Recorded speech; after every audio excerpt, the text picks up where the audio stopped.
주님께서 여러분과 함께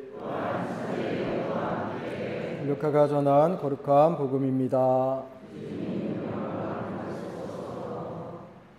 그때 예수님께서 제자들에게 이르셨다.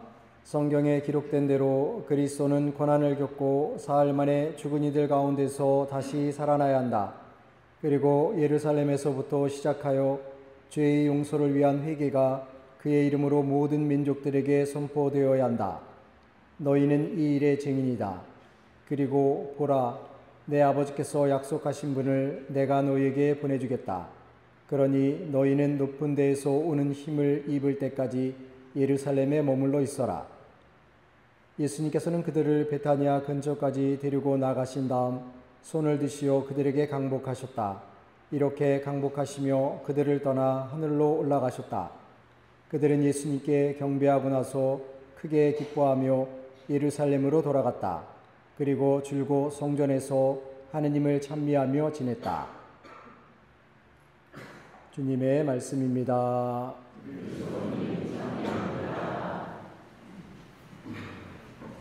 참 예수님, 오늘이 6월 첫날이죠. 그래서 오늘이 또 6월 첫날이면서 우리 교회적으로는 유스티노 성인 축일인데 혹시 유스티노 성 세례명 가지신 분 없어요? 우리 형제님, 축하드립니다, 우리.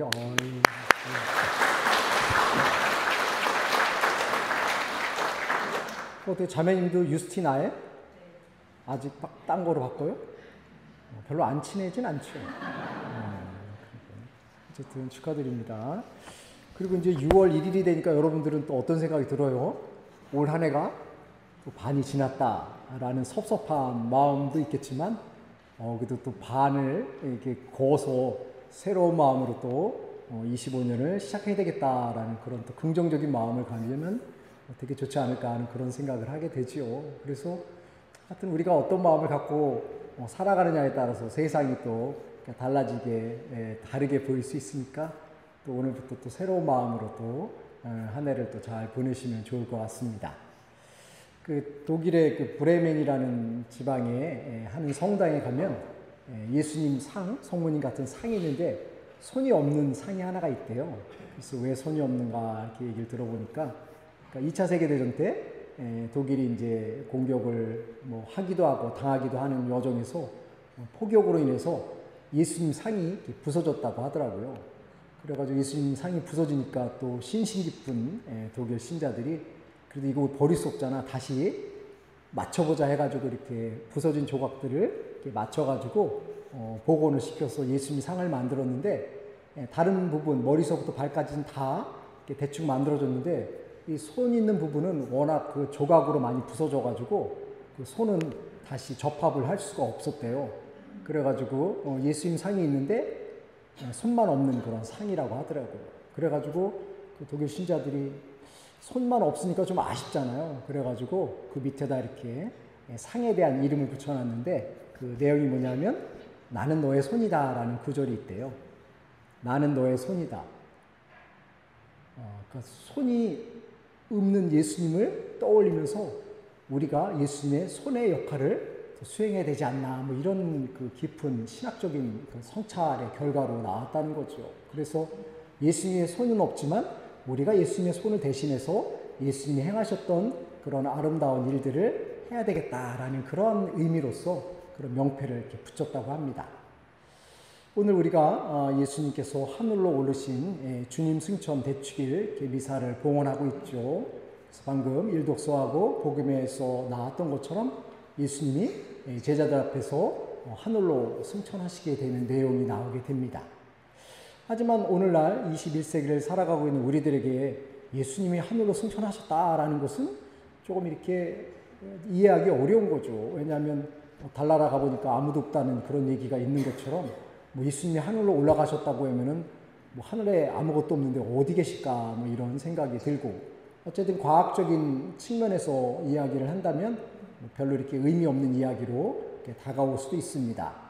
하지만 그 당시 사람들 사고 방식으로 생각을 해본다면 예수님이 하늘로 올라가셨다는 것은 그들의 믿고 있는 하느님이 머무시는 곳으로 올라가신 것이기 때문에 바로 예수님은 부활하심으로 인해서 하느님과 같은 권능을 소유한 존재로서 자리하고 있다라는 것에 대한 신앙의 고백의 내용이겠죠. 그래서 예수님이 하늘로 승천하심으로 인해서 이제 하느님과 같은 존재로서의 모습을 드러내시는 것이고, 또 예수님이 하늘로 올라가심으로 인해서 제자들 눈에서는 사라진 존재가 되었지만, 오히려 예수님은 예수님의 제자들에게만 존재하는 것이 아니라 전 세계 누구나에게 어느 곳에나 존재하는 분으로 자리한다는 것을 또한 암시하시고, 또 전 세계 모든 사람들에게 자리하신다는 것은 가시적인 모습으로 우리들에게 나타나는 것이 아니라 우리들 내면에 더 깊게 우리들과 함께 하시면서 우리의 삶을 주관해주는 존재로서 드러난다라는 것들을 고백하는 신앙의 내용이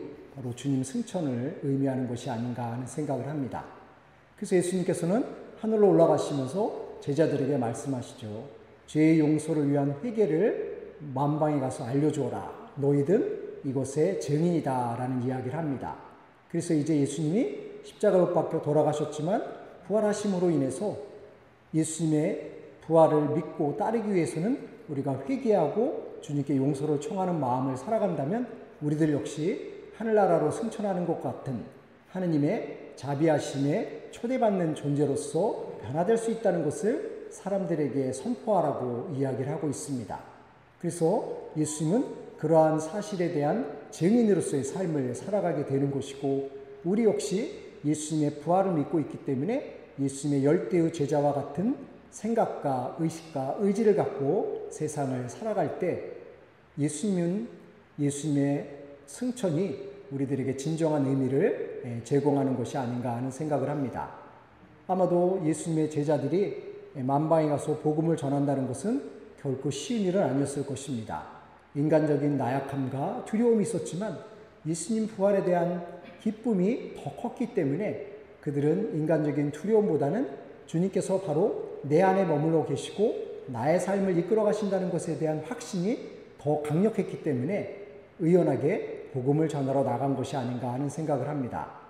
그러므로 우리 역시 부활의 기쁨을 느낀다는 것은 너무도 감사할 일이고 기쁜 일이지만 우리가 그것의 기쁨을 느끼는 것으로 만족하는 것이 아니라 우리들이 받은 그 기쁨을 이웃들에게 나누고 증거하고 증언할 때 오히려 그 기쁨은 더 배가가 되고 그것을 통해서 우리들의 참다운 신앙이 더 견고해지는 것이 아닌가 하는 생각을 합니다. 예수님이 하늘로 승천하심으로 인해서 우리들도 하늘로 올라갈 수 있다는 희망이 제시되고 예수님과 일치될 수 있다는 것에 대한 가능성이 제시됨을 우리가 받아들이고 수용할 때 우리는 정말 기쁘고 행복하게 하루하루의 삶을 살아갈 수 있을 것입니다. 물론 우리 인간의 나약함을 생각한다면 감히 예수님의 그 기쁜 소식을 타인들에게 전한다는 것이 결코 쉬운 일은 아니지만 제자들 역시 우리와 똑같은 나약한 인간임에도 불구하고 그 기쁨을 전해줬다는 것을 의식하면서 우리들도 그 기쁨을 전할 때 그 기쁨을 전하는 여정을 통해서 우리의 삶이 더 풍요로워질 수 있고 그것을 통해서 더 부활의 기쁨을 만끽할 수 있으리라고 생각이 듭니다. 그래서 새롭게 또 한 주간 시작하면서 주님의 승천을 통해서 모든 이에게 기쁜 소식이 전해진다는 것을 의식하면서 우리들도 그 기쁨을 이웃들과 나누는 행복한 여정을 만들어 나갈 수 있으면 좋겠습니다. 잠시 눈을 감고 우리가 어떻게 하늘로 승천하신 그분이 우리들에게 주시는 그 기쁨을 이웃들과 나누며 살아갈 수 있을까 생각해 보겠습니다.